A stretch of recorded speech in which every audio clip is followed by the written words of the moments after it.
Good evening guys, this is उत्सव physics, जिसमें आप पढ़ेंगे 10th 12th और बीएससी फिजिक्स के बारे में। आपका कोर्स क्या है, आपके क्लासेस कोर्सेज के बारे में पढ़ेंगे। तो आज ये पहला लेक्चर है जो कि है वेव एंड मैकेनिक्स के बारे में। जैसा कि आप सभी को पता है, आप लोगों का यूनिवर्सिटी में एग्जाम कुछ ही दिनों में शुरू होने वाला है। तो पहला लेक्चर है हमारा वेव एंड मैकेनिक्स के बारे में। ज़्यादा टाइम ना लेते हुए शुरू करते हैं। ये लेक्चर काफ़ी छोटा होने वाला है क्योंकि हम आज इंट्रोडक्शन सिर्फ पढ़ेंगे, जैसा कि आपका हेडिंग लगा हुआ है इंट्रोडक्शन। तो आज हम सिर्फ इसमें वेव एंड मैकेनिक्स का क्या करेंगे, सिर्फ इंट्रोडक्शन से इसमें पढ़ेंगे। तो देखिए, पहला है वेव एंड मैकेनिक्स। तो हम इसमें स्टार्ट करने जा रहे हैं मैकेनिक। क्या स्टार्ट करेंगे? मैकेनिक्स से स्टार्ट करेंगे आज। तो आइए देखते हैं मैकेनिक्स के बारे में। तो जैसे कि हम मैकेनिक्स से स्टार्ट करेंगे, तो मैकेनिक्स में सबसे पहले हमें पढ़ना होता है फ्रेम ऑफ रेफरेंस। क्या होता है आप सभी को पता होगा, आपने अपने बेसिक क्लासेस में पढ़े होंगे फ्रेम ऑफ रेफरेंस किसको कहते हैं। तो फ्रेम ऑफ रेफरेंस किसको कहते हैं, तो आइए देखते हैं। देखिए, फ्रेम ऑफ रेफरेंस किसे कहते हैं। फ्रेम ऑफ रेफरेंस कुछ नहीं होता है, बस उसे ये बोलते हैं कि ऐसा सेट या ऐसा सिस्टम या फिर ऐसा कोऑर्डिनेट सिस्टम जिसमें हम किसी भी पार्टिकल का या किसी भी सिस्टम का या किसी भी ऑब्जेक्ट का पोजीशन पता करते हैं या फिर उसका मोशन पता करते हैं। और कोई भी न्यूटन का लॉ, इन्हीं फ्रेम ऑफ रेफरेंस से हम लोग क्या करते हैं, डिस्क्राइब करते हैं। या फिर कोई भी फिजिकल लॉ, आपके आसपास में जो भी फिजिकल लॉ होते हैं, आपने जो भी फिजिकल लॉ पढ़े हुए हैं, either it is Newton's laws of motion या फिर कुछ भी केमिस्ट्रीज वगैरह लॉ, तो आपको इसमें फ्रेम ऑफ रेफरेंस में कुछ पढ़ना पड़ता है। जैसे फ्रेम ऑफ रेफरेंस क्या बताएं हम लोग, देखिए यहाँ ध्यान दीजिए। द सिस्टम और सेट ऑफ कोऑर्डिनेट, आपको पता होगा कोऑर्डिनेट सेट या फिर कोऑर्डिनेट सिस्टम किसको बोलते हैं। एक्सिस लेके चलिए, coordinate axis in which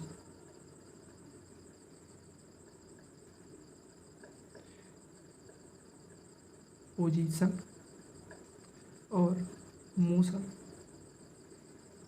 of a particle is described.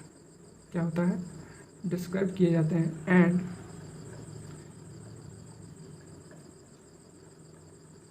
Physical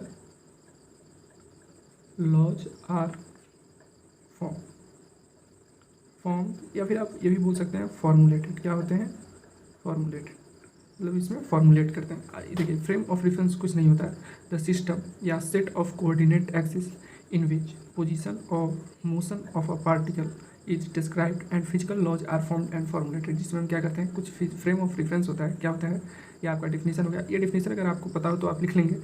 तो ये आपको समझ में आया कि ये एक सिस्टम होता है या सेट ऑफ कोऑर्डिनेट एक्सिस होता है जिसमें हम पोजीशन या मोशन ऑफ अ पार्टिकल क्या करते हैं, डिस्क्राइब करते हैं। किसी भी पार्टिकल का, यानी किसी भी पार्टिकल का हम क्या करते हैं, पोजीशन यानी जगह, या फिर उसकी मोशन, यानी मोशन का मतलब तो आप समझते ही हैं, जो फोर्स लगाने पे क्या करता हो, मूव करता हो with respect to its time. समझ में आया, चलिए। डिस्क्राइब किया जाता है। और कोई भी फिजिकल लॉ है, आपके इन्वायरमेंटल लॉज वगैरह होते हैं, तो क्या होते हैं, ये फॉर्म होते हैं या फॉर्मुलेटेड होते हैं in terms of physics language. समझ में आया। चलिए आगे देखते हैं कितने तरह के फ्रेम ऑफ रेफरेंस होते हैं। तो आपने पढ़ा होगा क्या होते हैं। पहला होता है इंडस्ट्रियल फ्रेम ऑफ रेफरेंस। क्या होते हैं, इंडस्ट्रियल फ्रेम ऑफ रेफरेंस। देखिए, इनके बारे में पढ़ेंगे।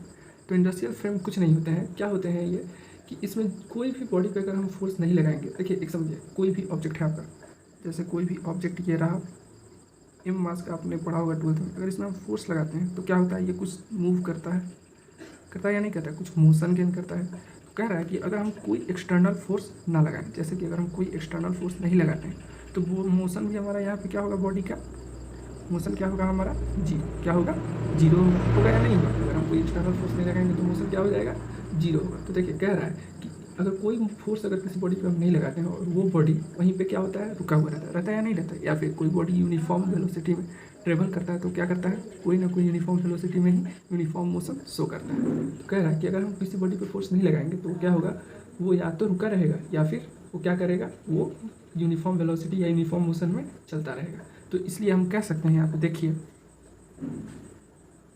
यहाँ पे कह सकते हैं, क्या लिखेंगे, ये वाला पहले आप लोग ये वाला पूरा लिख लीजिए कॉपी में। अगर किसी को लिखना है फोर्स अगर हम नहीं लगाते हैं, समझने के लिए एक आपका बहुत बढ़िया एग्जाम्पल, थोड़ा छोटा सा एग्जाम्पल हम आपको समझाए हैं। अगर आप लोगों को लिखना है तो लिख लीजिए। चलिए लिखिए,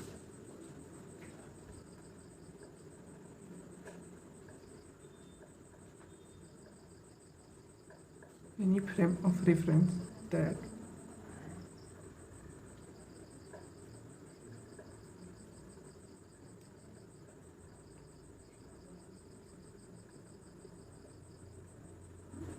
देखिए क्या होता है, इंडस्ट्रियल फ्रेम ऑफ रेफरेंस कुछ नहीं होता है, कोई ऐसा फ्रेम ऑफ रेफरेंस जो कहाँ नहीं जाता, एक्सेलरेशन में नहीं जाता। आपको पता होगा कि हम किसी भी बॉडी पे क्या लगाए थे, फोर्स लगाए थे। अगर फोर्स नहीं लगाएंगे तो क्या होगा, वो मोशन भी उसका क्या होगा, जीरो होगा। अगर उस पर सपोज दैट हम फोर्स लगा देते हैं तो क्या शो करता है, एक्सेलरेशन शो करता है या नहीं करता है। तो वही कह रहा है कि हम किसी फ्रेम ऑफ रेफरेंस पे अगर वो एक्सेलरेशन में नहीं जाता हो तो क्या बोलते हैं उसको, इंडस्ट्रियल फ्रेम ऑफ रेफरेंस। क्या बोलते हैं, इंडस्ट्रियल फ्रेम ऑफ रेफरेंस। समझ में आया, चलिए बहुत अच्छी बात है। आगे हम लोग पढ़ेंगे। देखिए यहाँ पे दूसरा आपको पता होगा क्या होते हैं, non industrial frame of reference. क्या होते हैं, non industrial frame of reference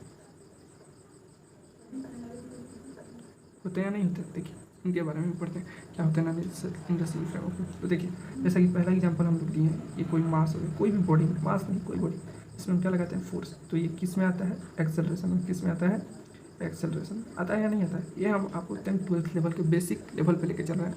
तो जब बेसिक लेवल पे आप पढ़िएगा तो आपका BSc भी क्या होगा, क्लियर होगा। क्योंकि बहुत लोग इसमें होंगे जिनको मतलब जिनका बेसिक लेवल क्लियर नहीं रहता है। तो देखिए यहाँ पे ऐसा नहीं है कि हम सबको बोल रहे हैं, जिनको बुरा लगा हो सॉरी, तो आप इसमें देखेंगे, ठीक है। तो जैसे ये क्या होगा, एक्सेलरेशन शो करेगा। तो ये क्या शो करता है, एक्सेलरेटेड मोशन शो करता है या नहीं करता है, सॉरी, रेटेड मोशन शो करता है, ठीक है। चलिए कॉम्प्रोमाइज थोड़ा कर लीजिएगा यहाँ पे, इसको एक्सेलरेटेड मोशन बोले, क्या बोले, एक्सेलरेटेड। तो देखिए यहाँ पर क्या कहता है, non industrial frame of reference, any frame of reference. क्या होता है, any frame of reference in which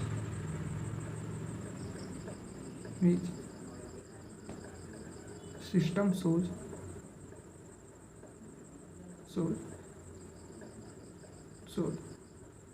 accelerated motion or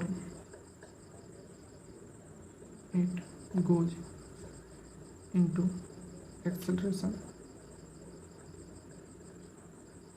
तो क्या होता है, कोई भी फ्रेम ऑफ रेफरेंस, यहाँ ध्यान दीजिए आप, जैसे कोई भी फ्रेम ऑफ रेफरेंस, इसको हटा देते हैं यहाँ से। देखिए कोई भी frame of reference in which system shows accelerated motion और इट गोज इनटू एक्सेलरेशन। कोई भी फ्रेम ऑफ रेफरेंस जो क्या शो करता हो, सिस्टम उसका क्या एक्सेलरेटेड मोशन में जाता हो या फिर वो खुद कहाँ चले जाता हो, एक्सेलरेशन में, तो उसको क्या बोलते हैं, non industrial frame of reference. देखिए क्या होते हैं इसमें, जैसे कि आप लोग देखते होइएगा कोई भी बॉडी यहाँ पे फोर्स लगा है तो मास यहाँ पे तो क्या शो करता है, एक्सेलरेशन शो करता है या नहीं करता, मूवमेंट।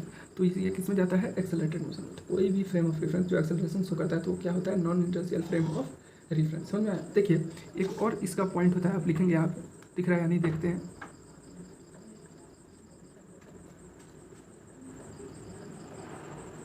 देखिए हाँ दिख रहा है आपका कैमरा में, ठीक है। चलिए देखिए कह रहा है